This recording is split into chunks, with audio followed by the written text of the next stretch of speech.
स्वाधीनता दिवस, स्वतंत्रता दिवस की बहुत बहुत शुभकामनाएं। हम कल कृष्ण जन्माष्टमी दिवस भी मनाएंगे।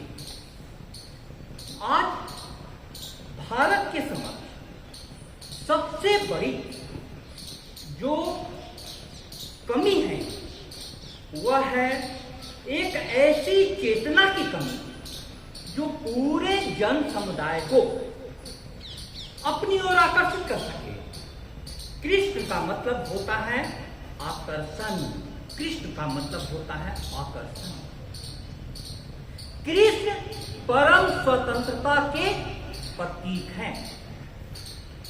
समझने की कोशिश करो, हमारे महापुरुष जिनको उत्तर से लेकर दक्षिण तक, पूरब से लेकर पश्चिम तक सारे लोगों ने अपने दिलो दिमाग में बिठाया है, उनका व्यक्तित्व कैसा था? कृष्ण का व्यक्तित्व परिस्थिति कैसी भी हो, उनके अंतर मन से जो आवाज आई उस आवाज को उन्होंने सुना और अपनी आत्मा की आवाज के अनुसार पूरा जीवन जिया। एक दो उदाहरण समझो। कृष्ण की जिन अंगुलियों ने बांसुरी बजाई, उन्हीं अंगुलियों ने सुदर्शन चक्र भी उठाया। परिस्थिति अलग अलग थी, परिस्थिति अलग अलग थी। जो कृष्ण समय पड़ने पर रन छोड़कर भाग जाते हैं, वे ही कृष्ण रन से भागते हुए अर्जुन को युद्ध के लिए तैयार कर देते हैं। परिस्थिति अलग अलग, लेकिन कृष्ण आत्मा की आवाज है। जो कृष्ण गोपियों के वस्त्र लेकर पेड़ पर चढ़ जाते हैं, वे ही कृष्ण चीर हरण पर चीर और मान देने आ जाते हैं। उस कृष्ण चेतना को समझे बिना भारतीय संस्कृति आज की समस्याओं से जूझ नहीं सकती, समाधान नहीं पा सकती। आज की सबसे बड़ी समस्या क्या है?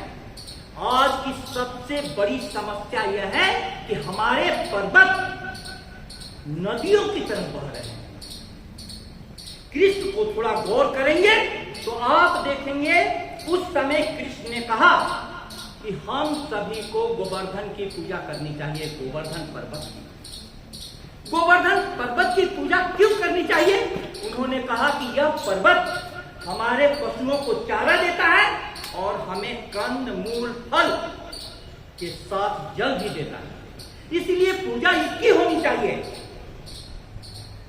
क्योंकि स्वामी इंद्र नाराज हो गए और उन्होंने मूसलाधार बारिश शुरू कर दी। 7 दिनों तक कृष्ण ने उंगली पर गोवर्धन पर्वत को उठाया। उसमें सारे ब्रजवासियों का भी सहयोग था। क्या संकेत है?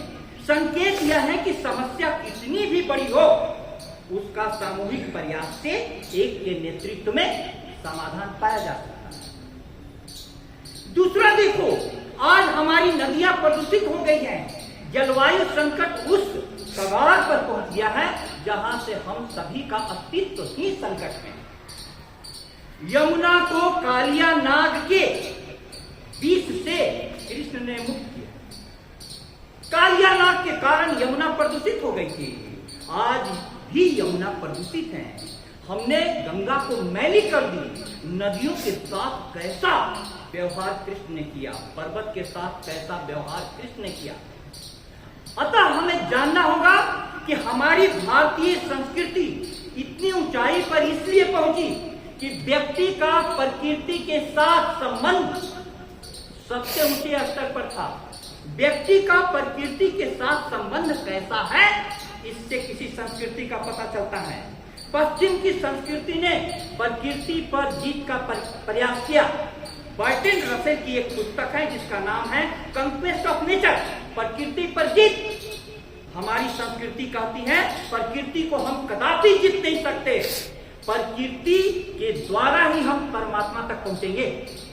इसीलिए कृष्ण चेतना को मैं याद कर रहा हूं कि हमारा यह स्वतंत्रता दिवस उस कृष्ण चेतना के जन्म दिवस के एक दिन पहले हम सभी मना रहे हैं। उस कृष्ण चेतना को दिमाग में आप बिठाएं और आप सभी को स्वतंत्रता दिवस की बहुत बहुत शुभकामना और कृष्ण जन्माष्टमी की बहुत बहुत शुभकामना। धन्यवाद।